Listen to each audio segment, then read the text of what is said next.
DYSP Super Radyo.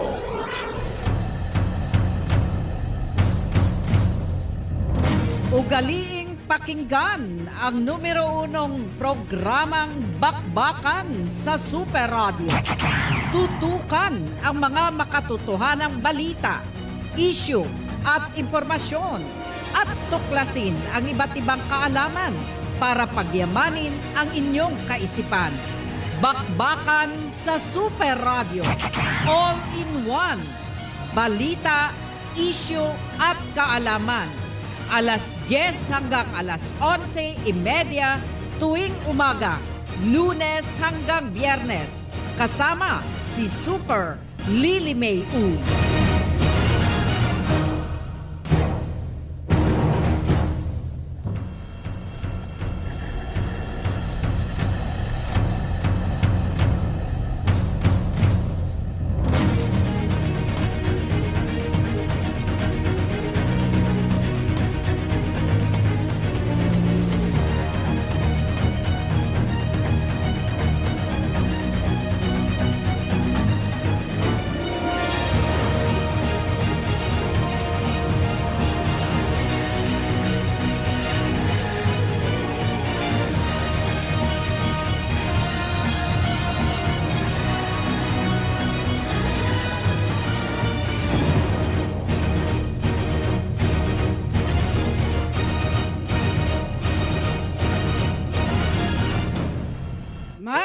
Magandang umaga mga ka-Super Radio, magandang umaga Palawan, magandang umaga lungsod na Puerto Princesa. Kamusta ang Valentine's ninyo? Ang init ng panahon, iho. Kamusta ang balintong ninyo? Magandang umaga sa lahat-lahat ng mga nakikinig dyan sa parte norte, parte south ng Palawan, sa lahat-lahat ng mga sulok. Puerto Princesa, belated Happy Valentine! Palawan, belated Happy Valentine! Sa lahat-lahat mga ka-Super Radio, belated Happy Valentine's! Kamusta kayo? Kamusta ang araw ninyo? Ngayon ay araw na naman ng Lunes.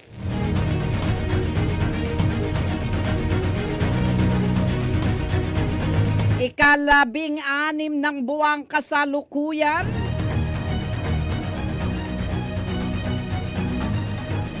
Narito na naman po kayo mga ka-Super Radio sa programang punong-puno ng balita, punong-puno ng impormasyon, punong-puno ng kaalaman.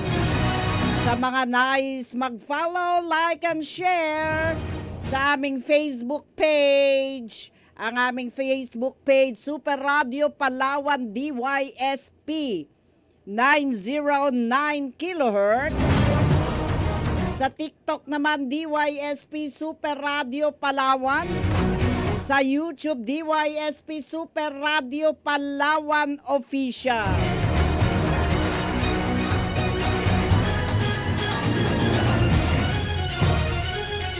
Marami tayong nakikita, no? Maraming salamat pala sa ating partner dito. Magaling natin na correspondent Super June Visor Bantaculo. Masipag to masipag na bata. Ito yung bata. Ito yung kasamahan natin sa trabaho na yung passion niya sa trabaho niya, grabe. Kaya magandang umaga sa iyo, iho. Marami tayong nakikita. Nung isang araw may nakita tayo, Super June Visor. Yung motor nag-overtake sa akin, hindi niya alam, may naka-overtake din na muntik niyang makasalubong din na 4 wheels. So nag-overtake siya sa akin, tapos muntik na nabangga siya sana ng nag-overtake din, nakasalubungan namin. O, 'di ba? Kung mga hindi lang maingat-ingat, aba wala na. O, 'di ba? Marami ngayon yung mga nag-o-overspeeding na mga motorsiklo, no?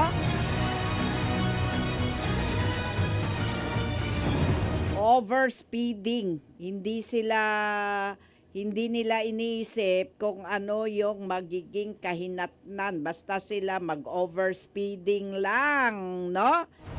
Alam niyo po, ang overspeeding, lalo na dito sa ng mga motorsiklo, dito sa Puerto Princesa, pati na rin sa Palawan, isa yan sa mga pangunahing mga pangunahing bigyan dapat ng atensyon ng ating gobyerno. No? Sa aking obserbasyon, no, higit sa 50% na mga naiulat na pagkamatay sa kalsada sa Palawan, kinabibilangan, ano yan? Kinabibilangan ng mga sakay ng motorsiklo, yung walang ingat na nagmamaneho, no? Hindi sapat yung pagpapatupad, no? At yung mga pangangailangan para sa mga mahigpit na hakbang sa kaligtasan para masugpo ang mga aksidente, partikular sa mga mapanganib na lugar. Ano ang tawag dyan? Yung mga sa mga blind curve, no? Kahit blind curve, kahit pa may mga bangin, kung makapatakbo, wagas, no? Alam mo naman dito sa Puerto at sa Palawan, ang daming bangin. O, pag konting hindi ka marunong mag-ingat, o, di goodbye Philippines. Diba? Pag hindi ka mga mag-ingat, naghahintay si San Pedro. Diba? Paano yan? O, kung matuluyan ka, paghintay ni San Pedro, okay lang ko tuloy-tuloy. Paano? Kung paghintay ni San Pedro, sabihin ni San Pedro, ay hindi ka pa mamamatay, balik ka sa lupa. Pagbalik mo sa lupa, imbalido ka, o di problema. Problema sa pera, problema sa gastos, no? Alam niyo yung mga damage na yan sa mga batas sa trapiko sa kalsada, yan yung mga number one o pangunahing pangunahing sanhi ng kamatayan sa mga Pilipinong may edad 15 hanggang 29 years old. Dito nga sa Puerto, hindi lang 29, 30 plus pa, 40 plus pa, no? Kasi alam nyo, madalas yan binabanggit ng mga mga mamamayan natin, no? Ang mga kalimitan daw kung bakit na disgrasya. Pag tinanong mo kung anong dahilan, lagi na lang sinasabi nila kasi mabilis ang patakbo. Ano nga sa kuyo nun? Hindi mo rin pala marunong. Kasi mabilis ang pagpapatakbo. Kasi walang ingat ang pagmamaneho. Kasi hambog siya mag-drive. Di ba? Ang daming hambog kaya mag-drive. Kasi, lalo na ko yung big bike. Oy, ang ingay na. Tapos ang bilis pa, no? Ang bilis. Kasi, illegal ang pag-overtake. Kasi mabilis ang pagpapatakbo.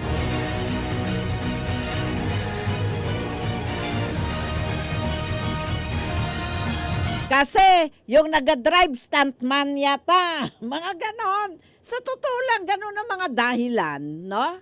Correct me if I'm wrong. Pero maraming ganyan, no? Ako, pagka ako noon nagda-drive ng motorsiklo, pwede mo naman ako batuhin ng basahan. Kasi pagong naman ako mag-drive. Huwag sobrang dapat sa pagmamaneho, motorsiklo man o four wheels, huwag sobrang bilis, huwag din sobrang bagal. Okay? Pero alam nyo, yun palagi ang binabanggit yung mga number one na cause ng mga death, no? ng kamatayan dahil sa disgrasya sa motor. Dahil sa disgrasya sa mga sasakyan. No? Lalo na sa mga gabi o di kaya yung mga weekend, no? Yan, maraming nagpapatakbo ng mabilis, no? Kasi maganda ang kalsada. Kasi kukonti lang yung mga nagmamaneho, 'di ba? Yan yung mga dahilan ng disgrasya, sobrang kampante, yung pala biglang may lumulusot. Oh. Narinig niyo na ba yung word na kamote driver? Oo, kamote driver. Yan yung mga tawag sa mga walang disiplinang driver, no? Na binabaliwala yung mga patakaran, no? Sa trapiko na naglalagay sa panganib sa kanilang sarili mismo. Tapos nandadamay pa sa iba. Tawag dyan kamote driver, no? Si Super Lili May Uy sa Bakbakan sa Super Radio. Bakbakan sa Super Radio. Oy, magandang umaga kay Boyet Arganio. Sabi, drive safely, drive safe always, no? Good day to all daw. Alam niyo po, marami ang naniniwala na ang mga otoridad ng kaya dapat, teka muna, dapat, no, yung mga kamuting driver, lagi niyong iniisip o isipin na hindi lang kayo ang nabubuhay sa mundo. Kung gusto nyo magpakamatay, kayo lang. Ha?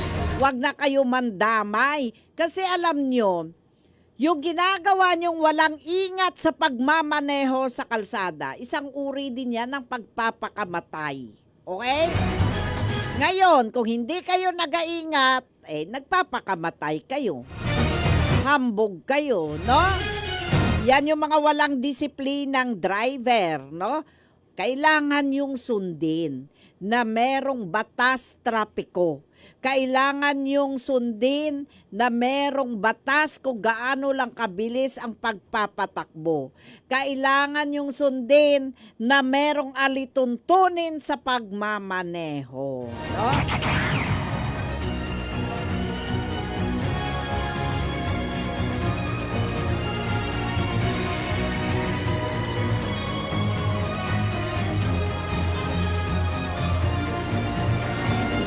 Marami kasing naniniwala sa mga otoridad ng gobyerno, no, na hindi sapat na ginagawa para parusahan yung mga ugali na hindi maganda. Oo, kasi nakasanayan na ng kultura. Kailangan bigyan ng limitasyon ang bilis. Sa atin, sinasanay na lang, yan na kasi ang kultura, wala kang magawa dyan. Mali yun. Binabaliwala natin yung batas trapiko. Oo, ginagawa natin, nagiging optional ang batas. No? Marami tuloy natatanga-tanga, akala nila tama. No? Alam nyo, maraming merong mga designs sa kalsada na nakasentro lang sa mga four wheels, no? Na napapabayaan ang mga kaligtasan ng mga gumagamit ng naturang kalsada. Na ang nagiging epekto, kamatayan, no? Alam niyo ba na inilunsad ng Land Transportation Office o LTO ang kampanyang Stop Road Crash. Alam mo yan? Meron yan, kampanya ang LTO na Stop Road Crash. Ito ay naglalayong bawasan yung mga aksidente sa kalsada. 35% pagsapit ng 2028 sa pamamagitan ng pag-educate at pagpapahigpit na pagpapatupad, no? Yung mga parusa, yung mga reckless driving o overspeeding sa unang pagkakamali o sa unang violation, merong multa yan na 2,000. Tapos tumataas yan sa 3,000. Pagkatapos merong suspension yan ng license, no? Hanggang sa bawiin na ang lisensya, no? Yung mga platform ng pagpabahagi ng pagsasakay at paghahatid, no? Katulad ng ano ngayon dito, yung pag nag-text ka, ihatid, isundo. Angkas, ano ba yan? App? O yung katulad ng angkas, ay nagpapatupad dapat yan ng real time na pagmamaneho, no? Hindi pwedeng overspeeding, no, sa kanilang mga driver. Hindi porket angkas kayo, pwede kayo mag-overspeeding. Dapat lagi ninyong tandaan, may buhay kayong responsibilidad. Okay? Ugaliing pakinggan ang numero 1 programang Bakbakan sa Super Radio. Tutukan ang mga makatotohanang balita, issue at impormasyon at tuklasin ang iba't ibang kaalaman para pagyamanin ang inyong kaisipan. Bakbakan sa Super Radio. All in one. Balita, issue at kaalaman. Alas 10 hanggang alas 11:30 tuwing umaga, Lunes hanggang Biyernes. Kasama si Super Lily May U. Kaya dapat talaga, no, mga ka-Super Radio, higpitan ang pagpapatupad ng speed limit, no? Kasi sa kabila ng mga regulasyon na RA 4136, no, talagang sa tingin ko marami ang hindi sumusunod, no? Kaya dapat talaga merong panawagan at ipagpatuloy ang panawagan na ipatupad ng mahigpit ang speed limit, no? Limitasyon ng bilis ng pagpapatakbo ng mga sasakyan, ng mga motorsiklo.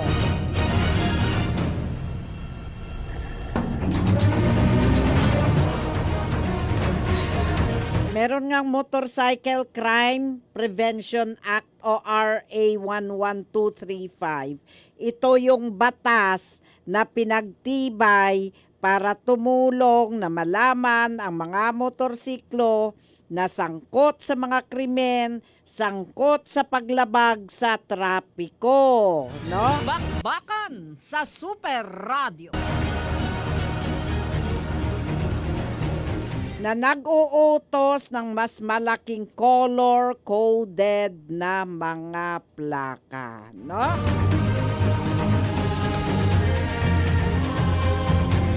May message dito kay Thomas Jasper Candoli kanami isang pagpamati tabala.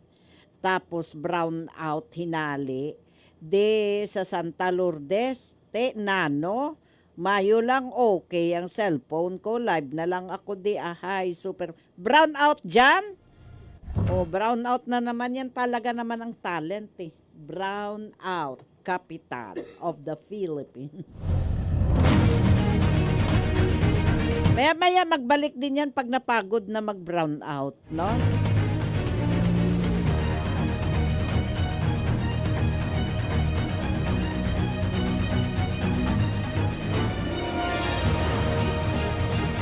Hoy mga ka-Super Radio, tuloy-tuloy tayo sa ating iba pa nating mga pinag-uusapan, mga ka-Super Radio.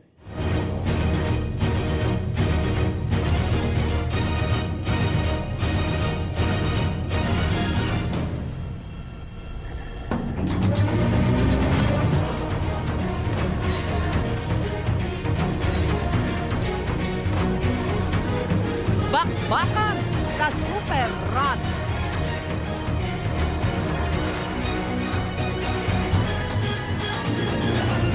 Oy mga Super Radio. Alam nyo ba mga ka-super radio, may mga ano no, may mga batas sa Pilipinas, no? Na kung minsan hindi natin alam na akala natin tama ang ating ginagawa. Karapatan mo, alamin mo, mula sa bakbakan.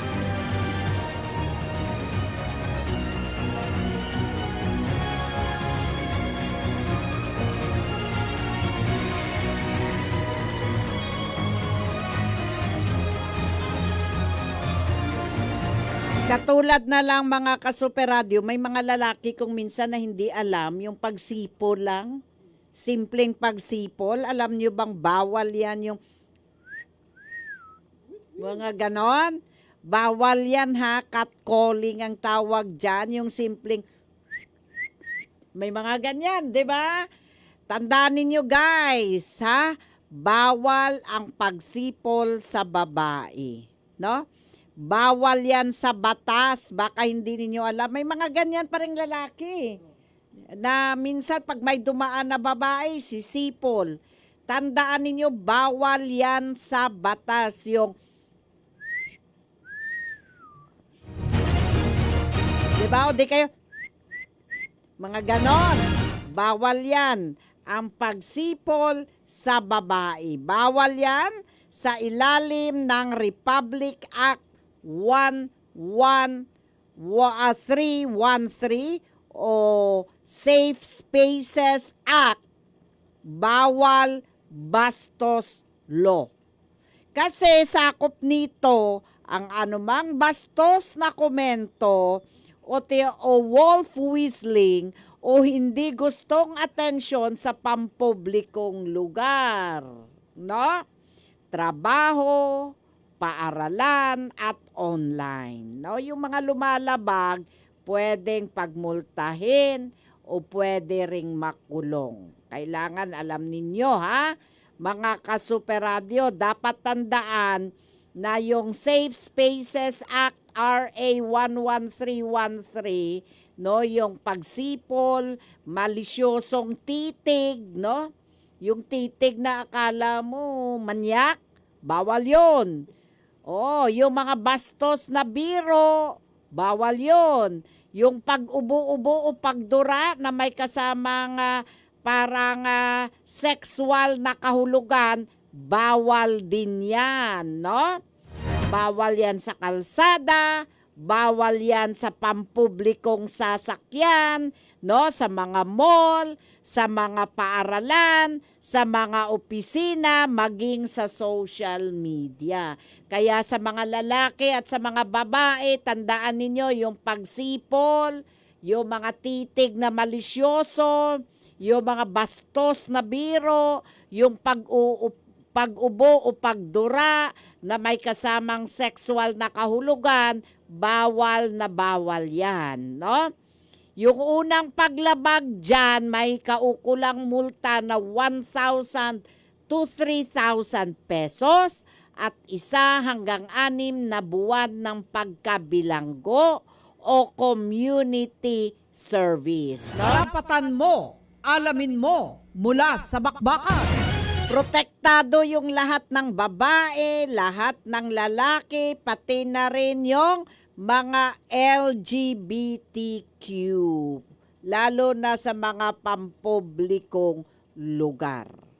Kasi ang batas na ito ay naglalayong tiyakin na ligtas ang bawat isa sa mga pampublikong espasyo, no?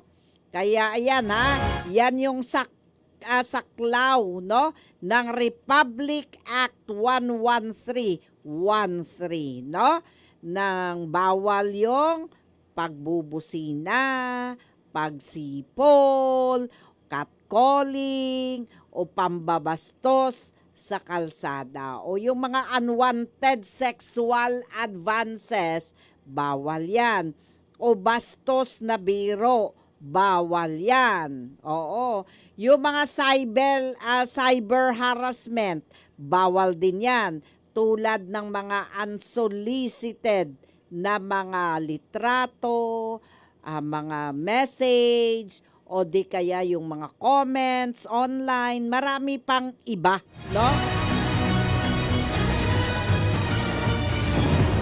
Kasi alam nyo, ang karapatang maging ligtas ay para sa lahat. Karapatan niya ng lahat na maging ligtas, no?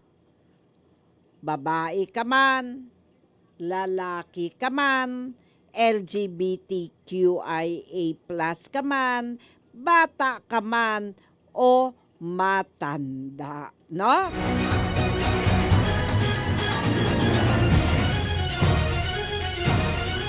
Ngayon, ano ang pwede mong gawin kung ikaw ay biktima naman ng mga gender-based sexual harassment? Una, humingi ng tulong, no? Humingi ng tulong o magsumbong sa mga taong mapagkakatiwalaan, kagaya ng kaibigan, pamilya, guro, o di kaya boss, no? I-report, isumbong ang nangyayari sa tamang otoridad, gaya ng pulis, o mga kinaukulan sa iyong paralan o trabaho. Humingi ng suporta, humingi ng tulong sa mga profesional gaya ng therapist o guidance counselor para sa suporta at gabay, mga ka-Super Radio. Kasi dapat ligtas ang lahat, no? Kasi ang batas na ito, no, nagbabawal ng anumang uri ng kabastusan o sexual harassment, no, sa pampublikong lugar, paaralan, sa trabaho, sa opisina, online o social media. Karapatan mo. Kaya sa mga kalalakihan na, lalo na yung mga mahilig magbiro-biro dyan ha, tandaan ninyo, merong mga batas na dapat tayong sinusunod. Okay?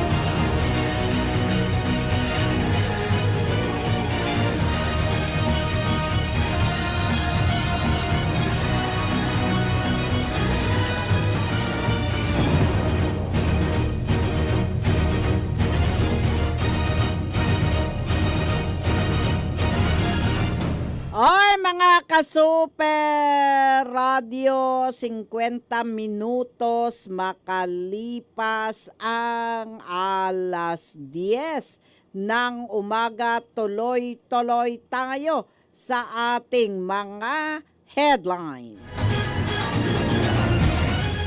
Mga magsasaka sa bayan ng Rizal nagpapasalamat sa 3.25 milyong halaga ng mga agricultural drone na ipinagkaloob ng Department of Agriculture. Balita. DepEd Superintendent Loida Palay Adornado hinihiling ni Board Member Jake Tan na mailipat sa Palawan.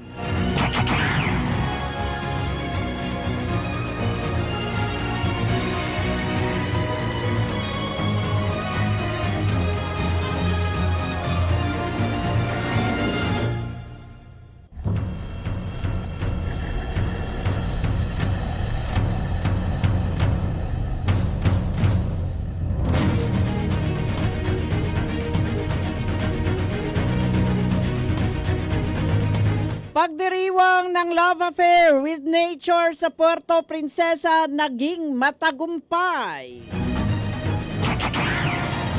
City Council nagsagawa ng inspeksyon sa ipinapatayong oil depot ng isang pribadong kumpanya sa barangay Luz Biminda.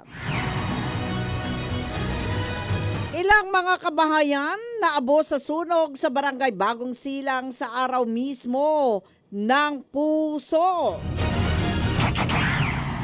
Nasabat ng PCSDS Wildlife Traffic Monitoring Officer, WTMO at PCSDS DMD North staff ang iba't ibang regulated and threatened species sa Meliminangkong Port sa Taytay, Palawan.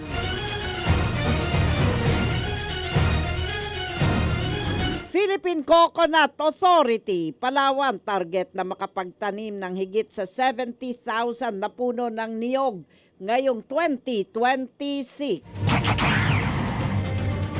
Nakatakdang sampa ng kasong attempted arson ng isang lalaki na tangkang sunugin ng tinutuluyang bahay sa Barangay Maunlad, Puerto Princesa sa mismong araw ng puso.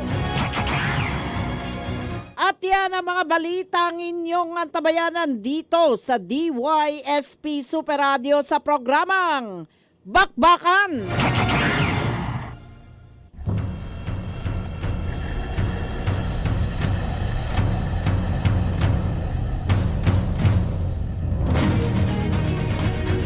Labis ang pasasalamat ng mga magsasaka sa bayan ng Rizal, Palawan sa agricultural drone na ipinagkaloob sa kanila ng Department of Agriculture. Umabot sa mahigit 3.5 million na halaga ng agricultural drone ang naipamahagi ng Department of Agriculture sa ilalim ng rice program sa bayan ng Rizal, Palawan. Ang dalawang unit ng agricultural drone na nagkakahalaga sa 1,781,250 bawat isa ay ipinagkaloob sa local government unit ng Rizal at Kamagbabata Agriculture Cooperative. Ito'y pagkilala sa kanilang aktibong partisipasyon sa pagpapalakas ng paggamit ng mga makabagong technology sa agriculture.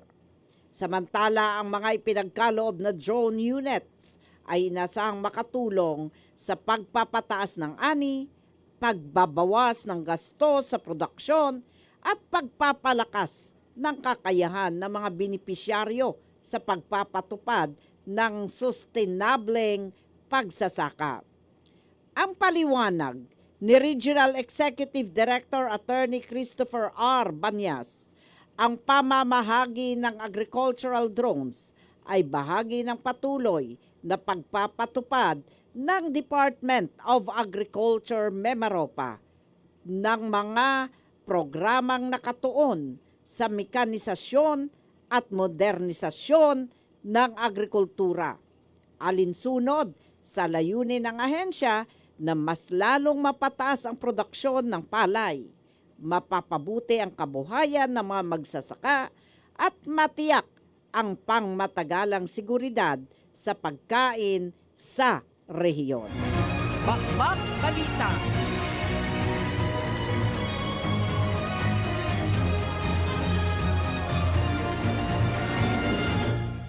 Hinihiling ni Municipal Councilor League President at ex-officio member sa Sangguniang Panlalawigan Board Member Jake Tan sa pamamagitan ng isang resolusyon na humihiling sa pamunuan ng DepEd, Regional Office at kay Secretary Sonny Angara na mailipat si Superintendent Loida Palay Adornado sa DepEd Palawan mula sa kasalukuyang place of assignment nito sa Occidental Mindoro. Ayon sa nilalaman ng resolusyon ni Board Member Tan, malaking tulong umano kung malilipat sa DepEd Palawan si Superintendent Adornado bilang isang taal na taga Palawan. Alam niya kung ano ang pangangailangan sa bawat eskwelahan dito sa lalawigan at malaking maiambag nito sa sektor ng edukasyon sa ating lugar. Ayon kay Tan, sana ay mapagbigyan ng kanyang kahilingan na mailipat si Superintendent Adornado sa DepEd Palawan sa mga nalalabing taon sa serbisyo bago ito magretiro. Matatandaan na si Adornado ay dati na ring nagsilbi bilang Assistant Superintendent sa DepEd ng ilang taon at hindi kalaunan naging School Division Superintendent ng City DepEd na may maayos na record at maayos na performance.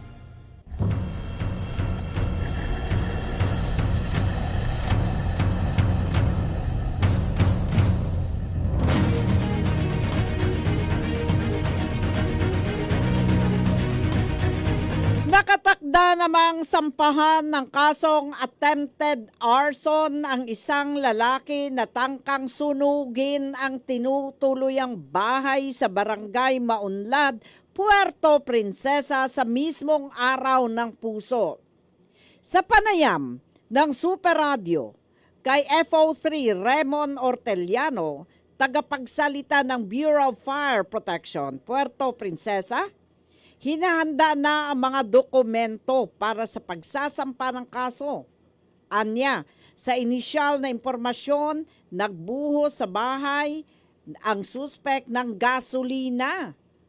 Sa kabutihang palad, agad na nakakita at napigilan ng suspek na sindihan, kasunod ay tumakas papalayo. Ayon sa BFB, posibleng may problema sa karelasyon o personal na buhay ang suspect na isang construction worker at nagrerenta lamang ng bahay sa lugar. Okay mga ka-Super Radio, kay June Acid Al, magandang umaga. Sorry, hindi ko pwedeng basahin yung message mo on air kasi magiging bias ako, may politika, no? Kay Michael Valles Visera, magandang tanghali po, ma'am. Kamag-anak ba kita, Visera? Kay Maring Sally Garibay, good morning. Pati na rin dyan sa mga angel mo. Ha? Malapit na tayo magkita. Okay? Oy mga ka-Super Radio, nakatutok ang Philippine Coconut Authority PCA sa malawang pagtatanim ng niyog. Target na makapagtanim ng higit 70,000 na puno ng niyog ngayong 2026. Ayon kay Engineer Arlo Solano, ngayong taon ang focus umano na ang PCA, ang malawakang pagtatanim at maging ang pag-aabuno ng mga niyog. Marami nga umanong mga programang nakalatag ngayong taon ang PCA para sa pagtatanim ng niyog, kung saan iba't ibang modality at iba't ibang programa. Nagpapatuloy umano ayon kay Engineer Solano ang implementasyon ng coconut planting project sa lalawigan, kabilang sa mga bayan na may alokasyon at kasalukuyang may establishment coconut nursery, ang bayan ng Taytay, Brooks Point, Nara, Batarasa, Rizal at Puerto Princesa. Aabot sa 543 na ektarya ang dapat na mapagtamnan na aabot sa higit 77,000 puno ng niyog ngayong taon. Bakbak Balita.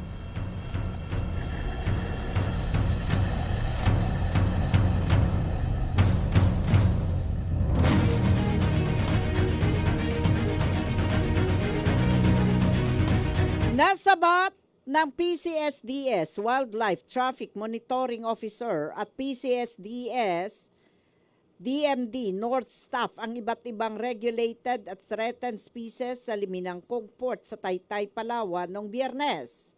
Sa isinagawang inspeksyon, binuksan at sinuri ang ilang kahon na karga ng isang truck. Dito tumambad ang iba't ibang uri ng isda, kabilang sa mga regulated at threatened species. Ang unang nakita ay ang mga ulpot, habang sa ibang kahon naman nadiskubre ang iba pang species, kabilang ang taraungan na tinuturing na threatened species alinsunod sa PCSD Resolution Number 23-967.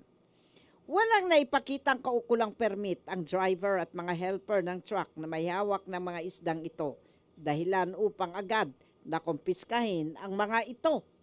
Ang mga nakumpiskang specie ay kinabibilangan ng ulpot, tiger suno, ublong, liglig, luba, munggo-munggo, taraungan, suno, iba't ibang sukat at bulang-bulang.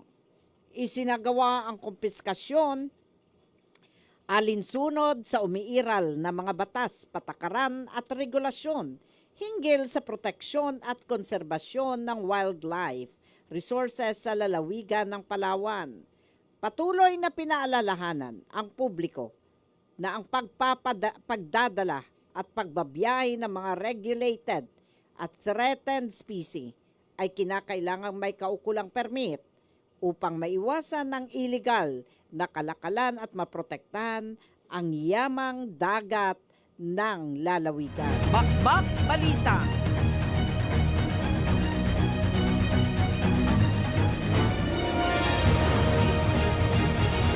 Ilang mga kabahayan na abo sa sunog sa barangay Bagong Silang araw mismo ng mga puso. Naabo ng sunog ang ilang mga kabahayan sa barangay Bagong Silang sa mismong araw ng mga puso dahil sa gawa sa light materials ang ilang mga kabahayan sa nasabing lugar. Kaya mabilis na kumalat ang apoy. Maraming mga nasunugan ang walang mga naisalbang mga gamit.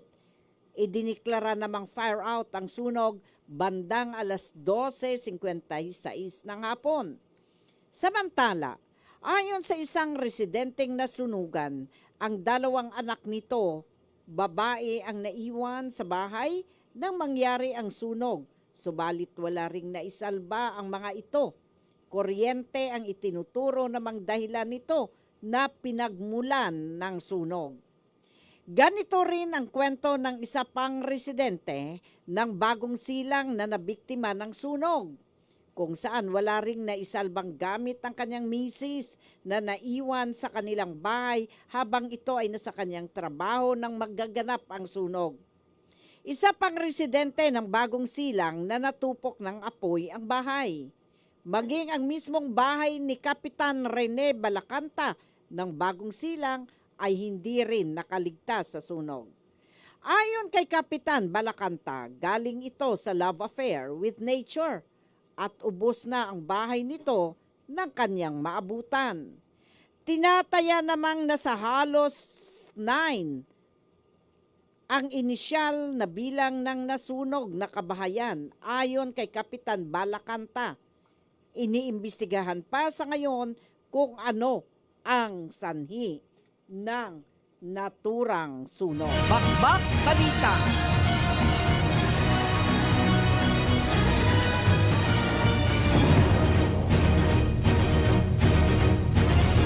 Ininspeksyon ni na Puerto Princesa City Mayor Lucilo Byron, Vice Mayor Jimbo Maristela, mga miyembro ng Sangguniang Panlunsod at ilang city officials ang ipinapatayong fuel depot ng isang pribadong kumpanya sa Purok Tawiran, Barangay Luz Biminda.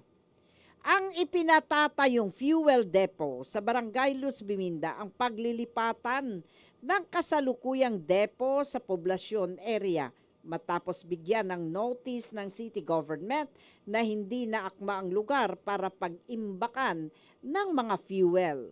Ito'y base naman sa pagtaya ng City Disasters Risk Reduction and Management Office o CDRRMO. Dahil sa napakaraming mga bahay at mga residente sa lugar na maaaring mapahamak sakaling magkaroon ng aberya.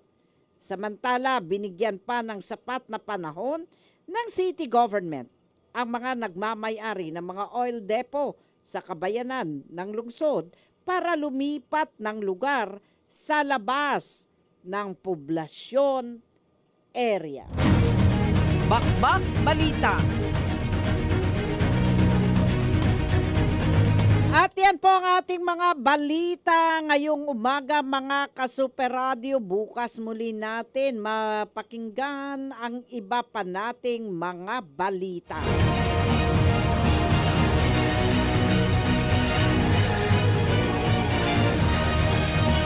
20 minutos makalipas ang alas 11.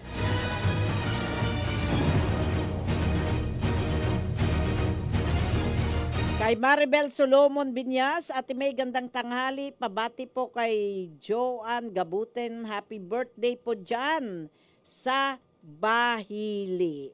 Oy, mga ka-super radio, oy. Happy birthday daw kay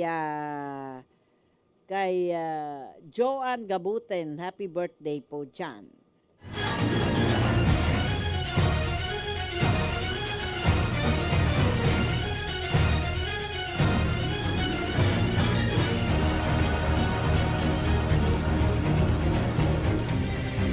Ay, mga ka-super radio, tuloy tayo sa ating mga dagdag kaalaman. Mga kaalaman mula sa bakbakan.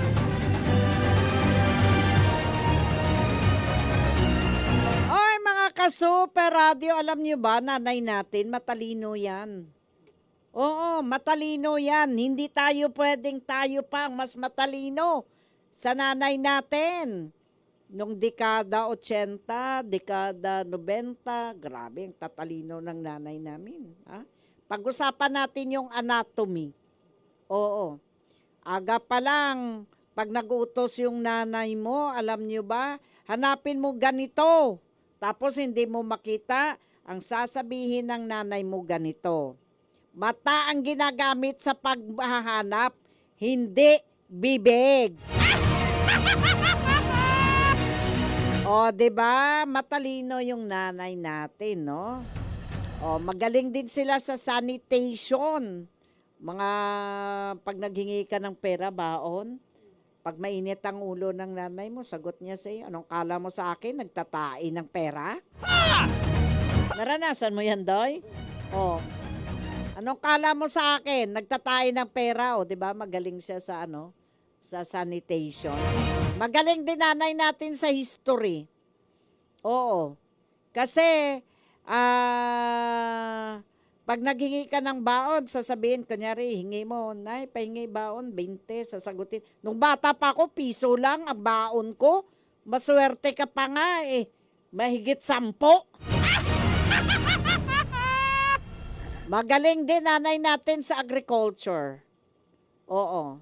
Agriculturist din nanay natin eh. Kasi ganito, kada butil ng palay na kinakain mo, Junbaiser, pinagtatrabahuan yan ng tatay mo, ubusin mo yan, yung kanin. O, diba, magaling sila sa agriculture. Mapagbigay din, generous sila. O, generous din nanay natin kasi kapag may hiningi yung kapatid natin, minsan laruan, akin na lang yan, laruan mo, tapos ayaw natin ibigay, sasabihin ng nanay mo, ibigay mo yan sa kapatid mo, kung hindi, malilintikan ka ba sa akin? Sa anak mo, ganyan ka daw eh. Pag nagalit ang nanay mo sa'yo, no, tapos may sinasabi at hindi ka sumunod, aba, sabihin ko sa'yo, ano yan yung nanay niyo? Pakawalan ka talaga kasi sasabihin niya, kung ayaw mo sumunod, bahala ka na sa buhay mo. Magaling din sila sa astronomy. Oo. Kasi kung may iutos yan, tapos ang bagal mo, sasabihin niya yan, para kang buwan pag maglakad, bilisan mo nga! At higit sa lahat, si nanay, reliyusa. Oo, reliyusa yan. Pag nagalit sa'yo, sasabihan ka, pag hindi mo inubo sa pagkain mo, paparusahan ka ni Lord. Mahilig din yan sa sarcasm, ha? O, sasabihin yan, bakit hindi ka makasagot? Paano ka ba naman makasagot, di ba? Tapos pag sumagot ka, sasabihin niya, natuto ka nang sumagot ha, lumalaban ka na ha. Hindi mo maintindihan, di ba? At lakwatsera nanay natin ha, Nung kabataan natin, lakwatsera yan. Kasi pag nangatwiran ka, sasabihin niya, papunta ka pa lang, pabalik na ako. O, diba? Electrician din yan. Oo. Minsan, pag nagkamali ka, sasabihin niya, grounded ka. Hindi ka pwedeng umalis ng bahay.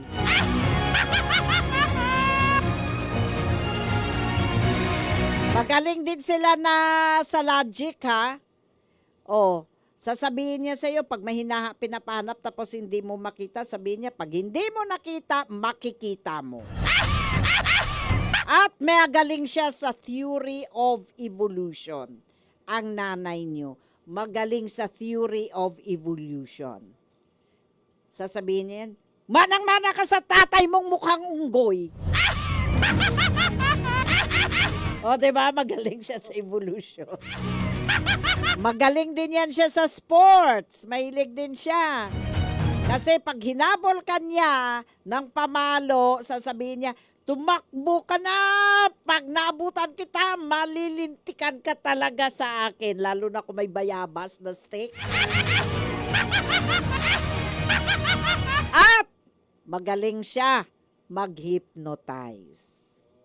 Pag asar na asar siya sa iyo at hindi siya makagalit sa maraming tao, sasabihin niya sa iyo, makuha ka sa isang tingin.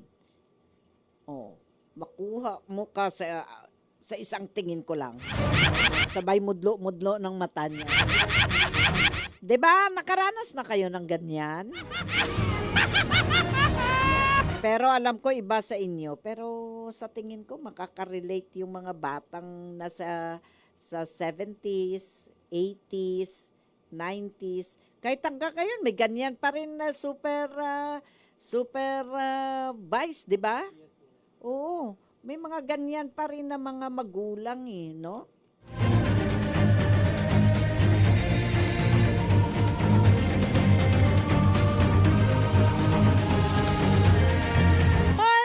Super Radio, tuloy tayo pa sa iba pa nating samot sa ating dagdag kaalaman mula sa bakbakan.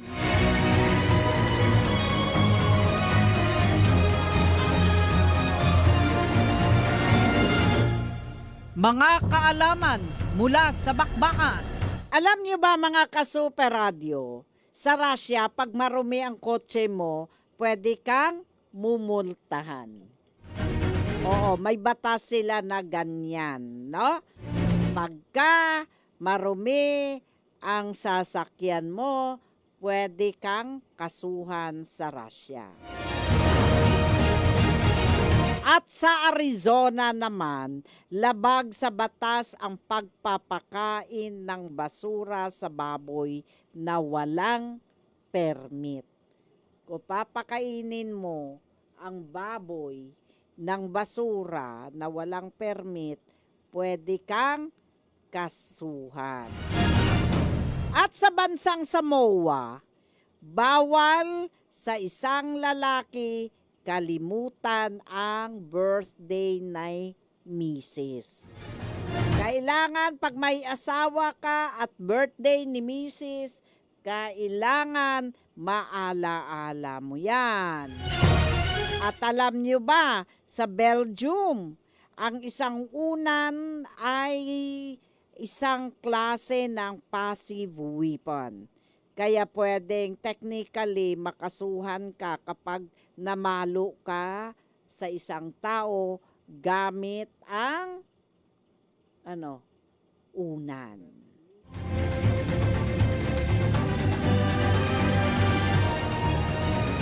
At sa Netherlands, bawal ang magpanggap na isa kang bulag. Kasi kapag ka nagpanggap ka, may mga ganyan, di ba? Mamalimos. Oo. Pag nagpanggap ka na isa kang bulag, kakasuhan ka. Okay, kay Maring Evangeline Carbonell Aquino, magandang umaga. Wala na po tayong oras, mga ka-Super Radio. Antabayanan ng susunod na programang Balitang Halian Nationwide.